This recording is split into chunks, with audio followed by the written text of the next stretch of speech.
I was 13 years old when I learned that anger is easier than understanding. My name is Zunri.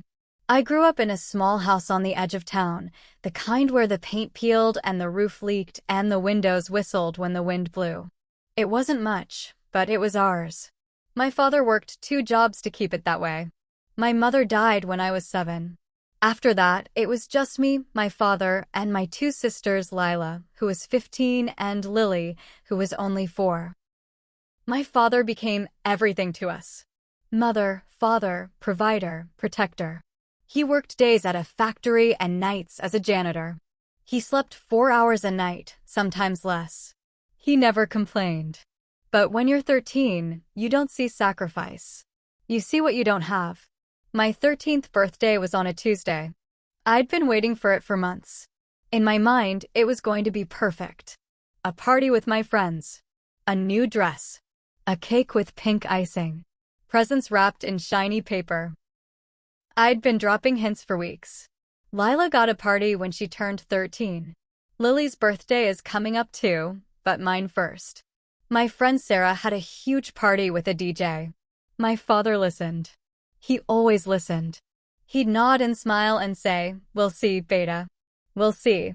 The day before my birthday, he sat me down at the kitchen table. His hands were rough, calloused, stained with grease from the factory. He folded them in front of him and looked at me with tired eyes. "Zunri, Beta, I need to talk to you." My heart jumped. "Is it about my birthday?" "Yes, Beta." He paused. "Things are hard right now. Money is tight. I can't give you the party you wanted." The world stopped. "What?" "I'm sorry. I wish I could. But there's just no money these days. It's too hard. No money." I repeated the words slowly, tasting them, hating them. "You have no money for my birthday? Beta, please understand." "I understand." I stood up, my chair scraping against the floor. "I understand that you don't care. Lila got a party. Lily gets everything. But me? Nothing. I'm nothing." "That's not true." "It is true." I was crying now, angry tears burning down my cheeks. "You never have time for me. You never have money for me.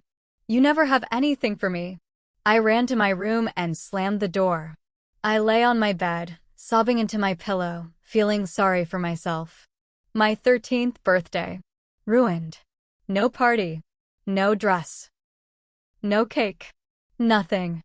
Lila knocked later that night. "Zunri? Can I come in?" "Go away."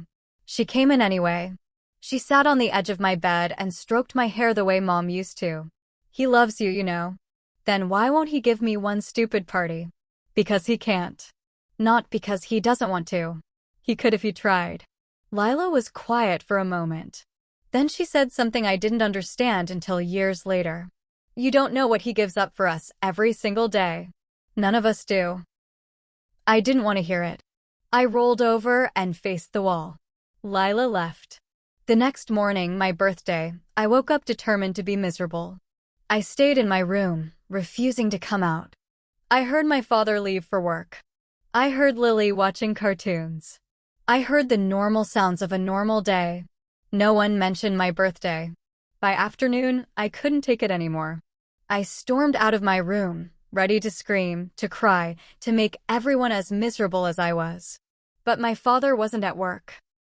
He was at the kitchen table, his head in his hands, a small notebook open in front of him. He didn't hear me come in. He was crying. My father, who never cried, was crying. I froze. He was looking at the notebook, running his fingers over the pages, whispering something I couldn't hear. I backed away quietly and went to find Lila.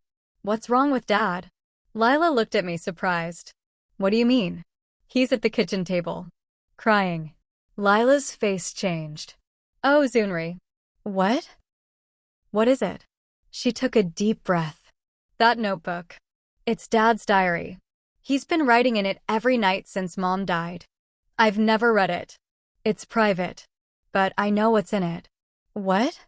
"Everything. His fears, his hopes, his worries. How much money we have. How much we need. What he has to give up so we can eat." I thought about my birthday. The party I wanted. The dress. The cake. I didn't know. None of us know. He hides it so we don't have to worry. But Zunri, he gives up everything. Everything. So we don't have to. I went back to the kitchen. My father was still there, still crying, still holding the notebook. I walked up behind him and put my hand on his shoulder. He jumped, surprised. Zunri? I thought you were in your room. Dad.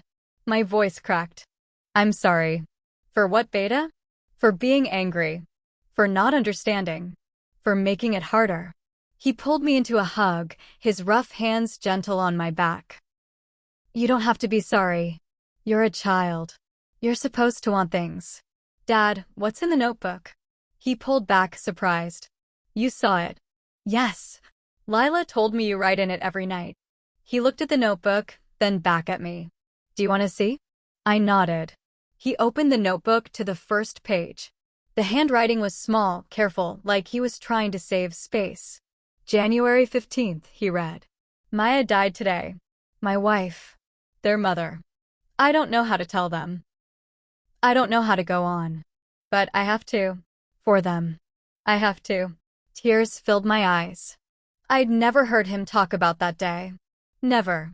He flipped through pages, reading snippets here and there. March 3rd. Lila needs new shoes for school. I sold my watch. It was Dad's, but he'd understand. June 22nd. Lily is sick. Doctor says medicine is expensive. I'll work double shifts. Whatever it takes. September 10th. Zunri asked for a new backpack. Hers has holes. I don't have the money. I'll fix the old one again. He kept flipping, kept reading. Entry after entry. Sacrifice after sacrifice. December 24th. Christmas tomorrow. No presents this year. The girls will understand. They always do. February 8th. Zunri's birthday soon. She wants a party. I want to give her one. But the boiler broke. Repairs cost everything. I'll have to tell her no. I started crying. That was yesterday. That was the entry he'd written before telling me. Dad, I didn't know. He closed the notebook and looked at me. You weren't supposed to know. That's the point. You're supposed to be a child, not a worry. But you carry all of it alone. I carry it so you don't have to. He smiled, tired but real. That's what fathers do. I hugged him again, tighter this time. I'm sorry I was angry. You had every right to be angry. You're 13. You wanted a party. That's normal. But it's not normal for you to give up everything. It's normal for me. It's what I chose when I became your father. We sat together at the kitchen table for a long time. He told me about his days, his jobs, his worries. I listened. Really listened. For the first time, I saw him not just as my father, but as a person. A person carrying more than anyone should have to carry. That night, I did something I'd never done before. I went to my room and wrote him a letter. I told him I loved him. I told him I was proud of him. I told him I didn't need a party or presents or anything except him. I slipped it under his door before I went to sleep. The next morning, I found a small box on the kitchen table. Inside was a single cupcake with one candle. A note beside it. Happy birthday, my brave girl. I'm sorry it's not a party. But it's all I could do. Love, Dad. I lit the candle and made a wish. I wished for nothing. Because I already had everything. That birthday changed me. I stopped asking for things. Stopped complaining about what we didn't have.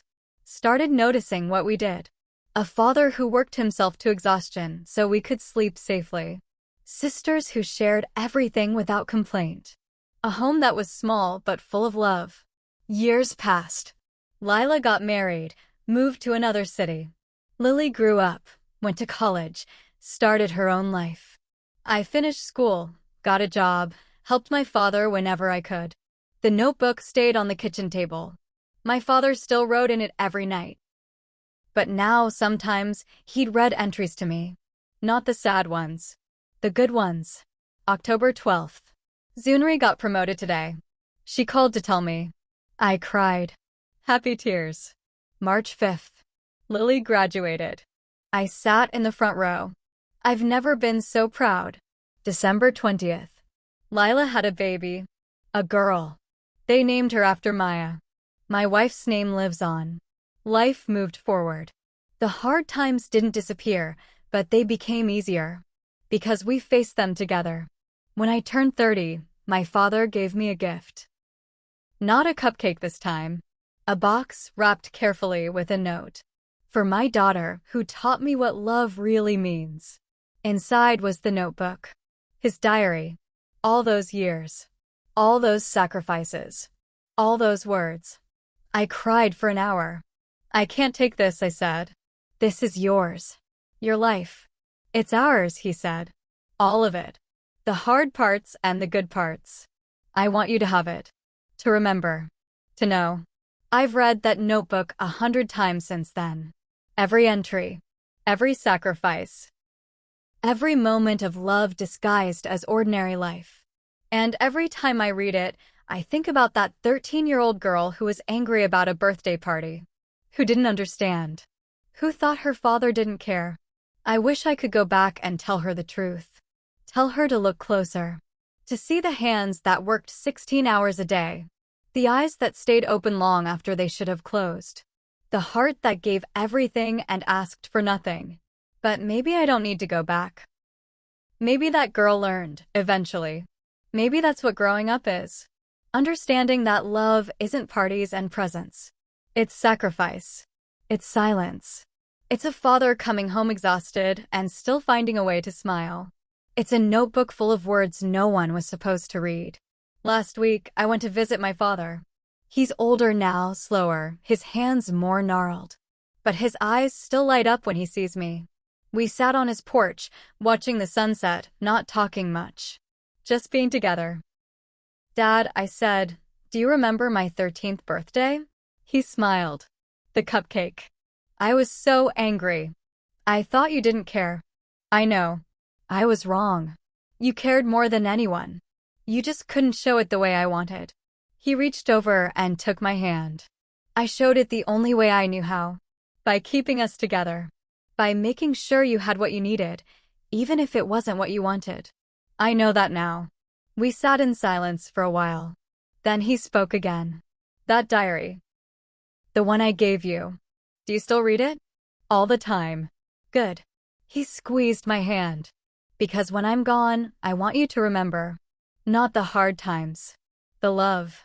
All the love. I squeezed back. I will, Dad. I will. I was angry we had no money for my birthday.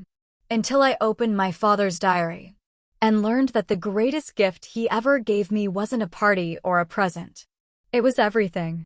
Every sacrifice. Every silent morning. Every night he came home too tired to eat. That was his gift. And I'll treasure it forever.